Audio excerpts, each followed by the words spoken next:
प्रदेश के शहरों में आग बुझाने की चाक चौबंद व्यवस्था रखने के उद्देश्य से राज्य सरकार की ओर से सख्त प्रावधान लागू किए गए। क्या है ये सख्त प्रावधान और किस तरह इनकी पालना सुनिश्चित कराई जाएगी? फर्स्ट इंडिया न्यूज की ये एक्सक्लूसिव रिपोर्ट देखिए।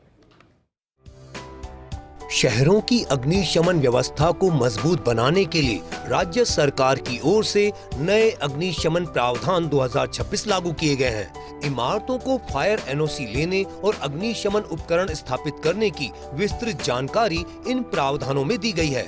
इसके तहत विभिन्न प्रकार की इमारतों को अलग अलग 9 वर्गों में वर्गीकृत किया गया है। भारत सरकार के नवाचार compliance reduction and deregulation phase 2 के तहत स्वायत्त शासन विभाग ने ये प्रावधान जारी किए हैं। फायर एनओसी नहीं लेने पर या इमारत में लगे अग्निशमन उपकरणों का समय रहते नवीनीकरण नहीं कराने के मामले में इन प्रावधानों में सख्ती बरती गई है। आग बुझाने के इंतजामों में कमी पड़ेगी भारी। अग्निशमन प्रावधान 2026 की जनरल गाइडलाइंस के बिंदु ऐप के अनुसार फायर एनओसी नहीं लेने पर या जरूरी अग्निशमन उपकरणों का नवीनीकरण नहीं कराने पर संबंधित निकाय इमारत को सील कर सकेगा। ऐसी इमारतों के मालिक पर पहले निकाय 5,000 रुपए का जुर्माना लगाएंगे। जुर्माना आदेश जारी करने के महीने भर में भी फायर एनओसी नहीं ली जाती है और अग्निशमन उपकरणों का नवीनीकरण नहीं कराया जाता है तो निकाय की ओर से भूखंड के आकार के अनुसार 500 रुपए प्रति वर्ग मीटर या 10,000 रुपए की राशि, दोनों में जो भी अधिक हो उतना जुर्माना लगाया जाएगा।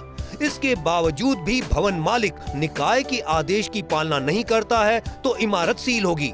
इससे पहले निकाय केवल बिना स्वीकृति निर्माण या स्वीकृति के इतर अवैध निर्माण पर ही इमारत सील करते थे, लेकिन अब अग्निशमन मामले में भी संबंधित निकाय इमारत सील कर सकेंगे। फायर एनओसी नहीं लेने या अग्निशमन उपकरण का नवीनीकरण नहीं कराने पर इमारत मालिक को निकाय केवल नोटिस देते थे। इमारतों में अग्निशमन इंतजाम पूरे नहीं करने या फायर एनओसी नहीं लेने पर इमारतों को सील करने का पहली बार प्रावधान तो कर दिया गया है, लेकिन सील इमारत को किस प्रकार और किन शर्तों के साथ खोला जा सकता है, इसको लेकर भी स्वायत्त शासन विभाग ने पूरी प्रक्रिया तय कर दी है।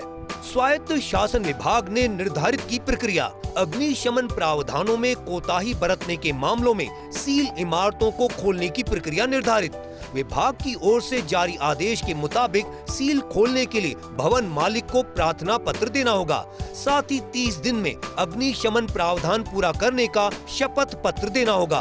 प्रार्थना पत्र के साथ कुल निर्मित क्षेत्र का 10 रुपए प्रति वर्ग मीटर के अनुसार और अधिकतम 50,000 रुपए की नॉन रिफंडेबल राशि जमा करानी होगी। प्रार्थना पत्र प्राप्त होने के 3 दिन में निकाय अस्थायी तौर पर सील खोल देगा। 3 दिन में सील मुक्त नहीं किया जाता है तो आवेदक सरकार में अपील कर सकेगा।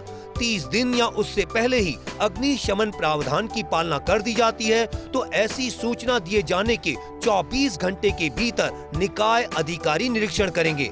इमारत का निरीक्षण करने के बाद इमारत को फायर एनओसी जारी कर देंगे, लेकिन 30 दिन में ऐसा नहीं करने पर निकाय की ओर से इमारत सील कर दी जाएगी।